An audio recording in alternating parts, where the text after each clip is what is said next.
The latter half of the 19th century saw not only the beginning of the acquisition of our mass media by the Jews, but also the nearly simultaneous hatching of two long-term murderous conspiracies designed to exploit our weaknesses and turn them against us.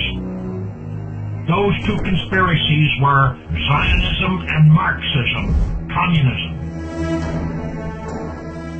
Some Jews went with one, some with the other, but both were deadly for us. The Marxists issued their Communist Manifesto as far back as the middle of the 19th century, but it was another 50 years before they were able to have much of an impact on the Gentile world.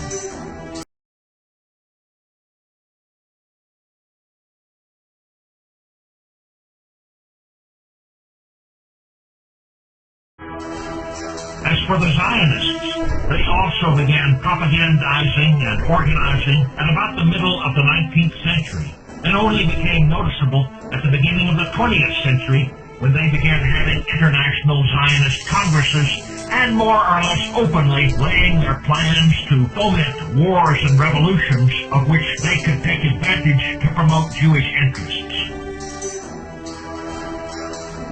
For example, at the Zionist Congress in 1897 in Basel, Switzerland, the Zionist leader Theodor Herzl told his fellow Jews that they were having trouble persuading the Turks, who at that time controlled Palestine, to turn the country over to them, but that the Jewish leaders had plans for getting around the Turks. Herzl said,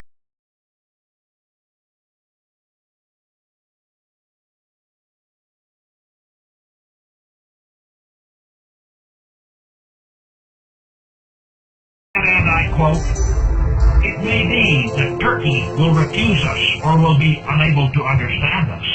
This will not discourage us. We will seek other means to accomplish our end. The Orient question is now a question of the day. Sooner or later, it will bring about a conflict among the nations. The great European war must come. With my watch in hand, do I await this terrible moment. After the great European war is ended, the peace conference will assemble. We must be ready for that time." End quote.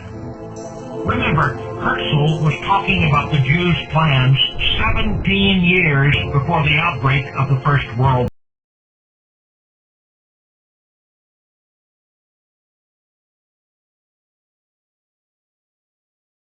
War. But the Jews were ready when the time came.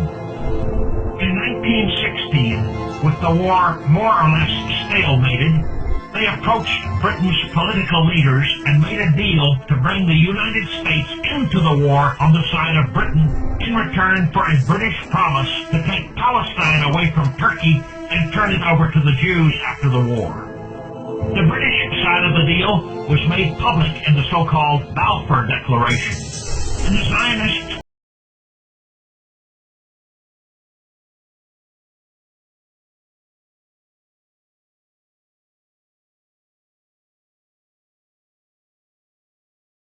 kept their end of the bargain by working through Jews close to the Democratic President of the United States, Woodrow Wilson. Wilson had won the election to his second term in the White House in 1916 by promising America's voters that he would keep the United States out of the European war. But as soon as he took office in 1917, he began scheming to get the country into the war on the side of Britain, which of course he did 2 months later.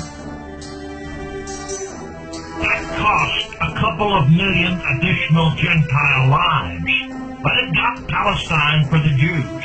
And it also prolonged the war enough for the Jews in Russia to topple the Tsar and get their communist revolution off the ground.